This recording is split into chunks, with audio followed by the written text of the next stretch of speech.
Hello friends, আমি সুস্মিতা। আমার চ্যানেলে সবাইকে ওয়েলকাম। তোমরা কেমন আছো? আশা করি ভালো আছো। আমরাও খুব ভালো আছি। চলো, সকালবেলায় রেডি হয়েছি কেন, কোথায় যাচ্ছি আমরা সবাই মিলে দলবল নিয়ে বেরিয়ে। চলো বলছি ওয়েট করো, বেশিক্ষণ ওয়েট করাবো না। দেখো, একটা জিনিস দেখা যাচ্ছে, আমার জামাইকে ব্যাগটা ধরিয়ে দিয়েছি, বলছে ধরিয়ে দিয়ে তুমি আমাকে ভিডিও কল করছো। বাস স্ট্যান্ডে যে আমরা টোটো করে নিলাম, টোটো করে আমরা যে কুড়মুনে নামবো, কুড়মুন থেকে আমরা বাস ধরবো বর্ধমানে, দোকান থেকে ট্রেন ধরে বালিতে নেমেছি। দেখো, মানে বালিতে নামবো। এবার দেখো, বালি থেকে নেমে এরপর আমরা তারপর দক্ষিণেশ্বরে বাস ধরবো। দক্ষিণেশ্বর যাওয়ার পথে বাস ধরবো, বাস ধরে দক্ষিণেশ্বর যাবো। আমরা কেন হঠাৎ দক্ষিণেশ্বর যাচ্ছি, মানে একটা জিনিস কি বলো তো, আমার মায়ের মুখ থেকে শুনেছি যে ঠাকুর যদি না চায় কোনো কিছুই সম্ভব নয়। ঠিক আছে, যদি তোমার ভাগ্যে থাকে তবেই হবে, তুমি চাইলেই তো সব কিছু হবে না। আর আমরা ট্রেনে উঠে সবাই মিলে মানে শসা খেয়ে নিচ্ছি। আর আমি সচরাচর বাইরে উল্টোপাল্টা জিনিস খুব একটা খাই না, আমার মানে খুব প্রবলেম হয়। তো শসা, পেয়ারা মাখা, কিংবা ঝালমুড়ি, কিংবা ছোলা মিক্সচার, এছাড়া আমি আর এসব কিচ্ছু খাই, উল্টোপাল্টা জিনিস আর খাই না। দেখো, তোমাদের সঙ্গে কথা বলতে বলতে আমরা মানে দক্ষিণেশ্বর বালির ব্রিজে উঠে পড়েছি। ওখান থেকে আমরা দক্ষিণেশ্বর যাওয়ার পথে বাস ধরে নিয়েছি। আর দেখো, এখান থেকে হাওড়া তোমার হাওড়ার কাছ থেকে তোমার এখানে উম, মানে দক্ষিণেশ্বরটা দেখা যাচ্ছে। দেখো, আর এত ভালো লাগছে, কি বলবো, অনেক দিন আগে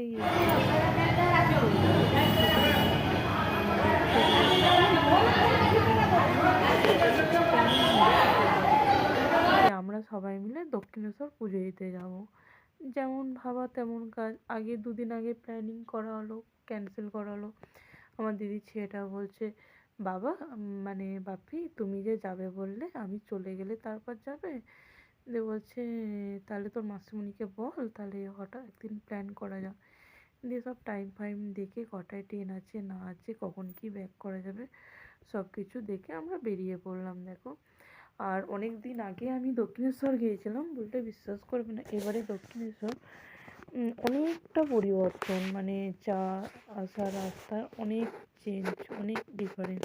বলে না, আজ মানুষ আজকে একরকম দেখছে, কালকে আর এক রকম, এরকম একটা ব্যাপার। আমরা যখন যাই তখন অলরেডি মানে জোয়ার চলে এসেছিলো, আমরা নামতে পারিনি। আমরা ওখানে পৌঁছেছিলাম, তো ওখানে পৌঁছেছিলাম কটা বাজবে বলো তো, মানে তোমার ওই 12টার দিকে। আর 12টা থেকেই জোয়ার চলে এসছে। দেখো, আর আমরা তো মানে কি বলবো, দাঁড়িয়েই ছিলাম। আর এখানে দেখো কত মানে দোকানগুলো একটু অন্যরকম, যাওয়ার পথে দোকানগুলো দেখো সবাই দাঁড়িয়ে আছে স্নান করবার জন্য। আর আমরা স্নান টান করে এখানে কিছু ফটোশ্যুট হচ্ছে।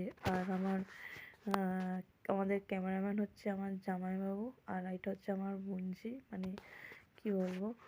আর এদিকে তোমার আমার আমার ক্যামেরাম্যান হচ্ছে আমার বোনপো, বাড়িতে থাকলে, না হলে মানে আমি নিজেই করি। আর এখানে দিদির বাড়িতে গেলে কোনো চাপ নেই, ওখানে ক্যামেরাম্যান হচ্ছে আমার জামাইবাবু, মানে ফটো ভিডিও টিডিও সব করে দেয়, আর আমি বসে বসে এডিট করে। আর এখানে আমার জামাইবাবু বলছিল, চলো কটা ফটো শ্যুট করে দিই, কটা শ্যুট করে দিই চলো। বলছে জলটায় নামো। আমি বলছি, এই স্নান করলাম। আর বললে বিশ্বাস করবি না, জোয়ার এসেছে, তো জোয়ার আসার পর স্নান করেছি, পুরো চুলটা পুরো জটা ধরে গেছে। চুলের জড়টা আমি এক ফোঁটা ছাড়াতে কোনো রকমে হাফ ছাড়িয়ে রেখে দিয়েছি। মানে ওপর থেকে দেখে মনে হয় যেন আর চুলটা আমার কত হেলদি আছে চান করে।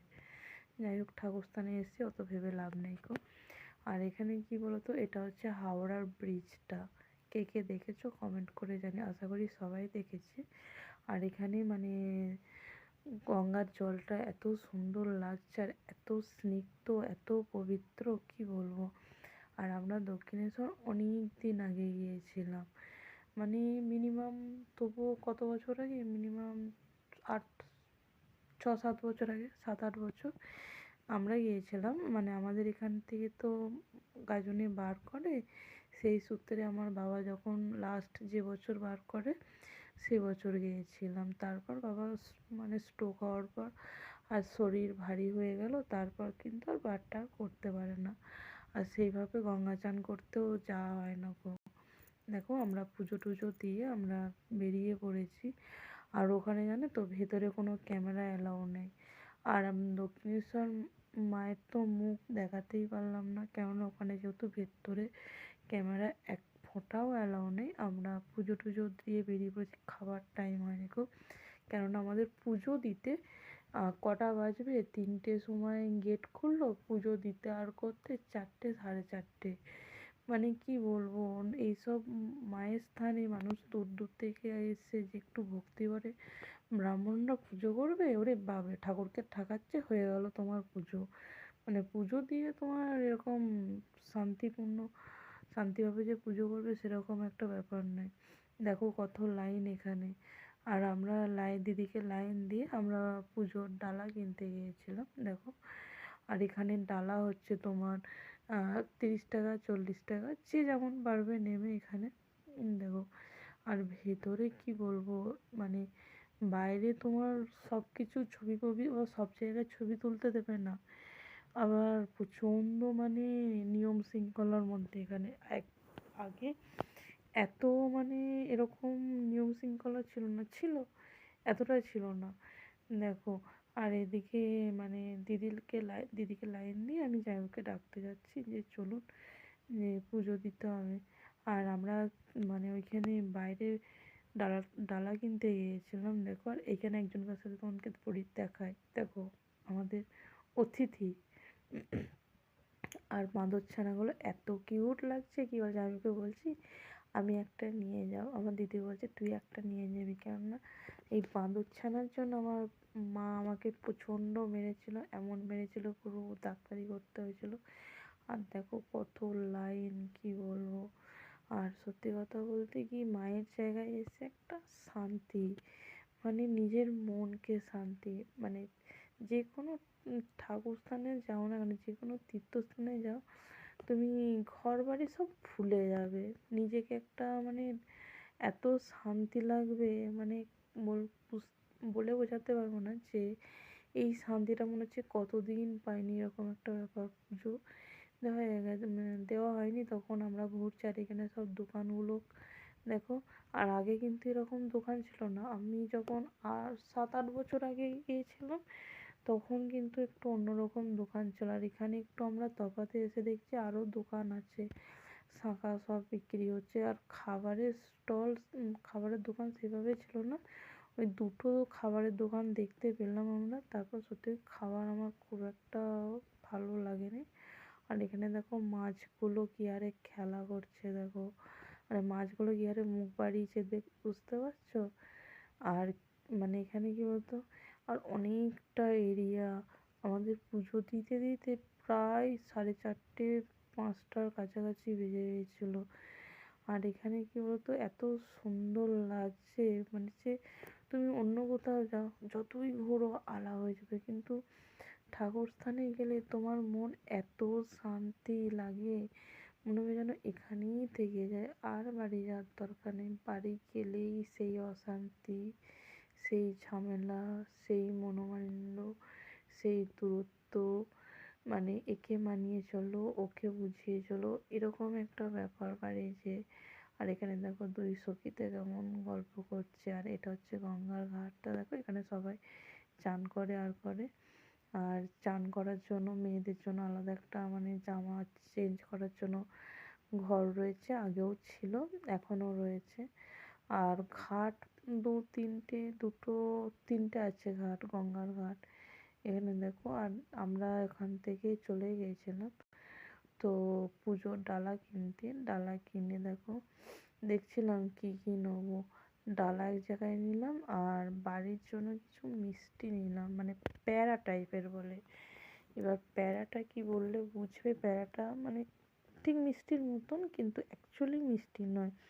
আর এইসব জায়গায় না প্যারা বিক্রি হয়, মানে আমাদের এই দিকে কি সন্দেশ, মন্ডা ঠাকুরের জন্য বিক্রি হয়, কিন্তু দেখেছি দক্ষিণেশ্বর গেছি, তারাপীঠ গেছি, তারকেশ্বর গেছি, ওসব জায়গাগুলো দেখেছি প্যারা বেশি বিক্রি হয় দেখো। আর এখানে সব কত সারি সারি দোকান, মানে দোকানে তো শেষ নেই। আর আমরা পুজোর ডালা কিনে এখান থেকে আমরা একটু লস্যি নিয়ে নিয়েছি, ম্যাঙ্গো পুদিনা লস্যি। আমার তো প্রচণ্ড গরম লাগছিল দেখো। আর আমরা অনেক দিন 2 মাস আগে গেছিলাম গ্রীষ্মকালে, তো ভিডিওটা এডিট করা হয়নি গো, সময়ের অভাবে, মায়ের শরীর খারাপ, তারপর মায়ের ট্রিটমেন্ট, সময়ের অভাবে এডিট করে না। এত গরম লাগছিল। আর ওখানে জানো তো গ্রীষ্মকালে না প্রচণ্ড তেতে যায়। এখন তো তবু কার্পেটগুলো দেয়, আর যদি প্রচণ্ড গরমে যাও না ওখানে প্রচণ্ড তোমাদের কষ্ট হবে। দক্ষিণেশ্বর সবসময় যেতে হয় কখন বলো তো, এই মানে তোমার মাঘ মাস করে, কি মাঘ ফাল্গুনে, না মাঘ ফাল্গুনে যেতে হয়, মাঘ ফাল্গুনটাই বেস্ট। গরমে গেলে খুব এত কষ্ট, কি বলবো। আর তেতে যাচ্ছে, অন্য কিছু নয়, মানে খালি পায়ে চলা যাচ্ছে না। আর এখানে আমার জামাইকে নিয়ে একটু ভিডিও করে নিচ্ছিলাম দেখো। আর এখানে সবাই দেখো জোয়ার আসছিল বলে সবাই দেখছে। আমরা ওখান থেকে পুজো দিয়ে চলে এসেছি স্টেশনে। দেখো স্টেশনে বসে আছি, ট্রেন লেট অলরেডি, মানে প্রথম ট্রেনটা এত ভিড় চাপা গেল না। তারপর 7টার ট্রেনে চাপলাম আমরা, চেপে আবার বাড়ি এলাম। আমাদের বাড়ি পৌঁছাতে যেন কটা বেজেছিল, 10:30, 11:30 বেজে গিয়েছিলো। কারণ আমরা ট্রেন থেকে নেমে কিচ্ছু পাইনি, বাস টাস অত রাতে থাকবেও না।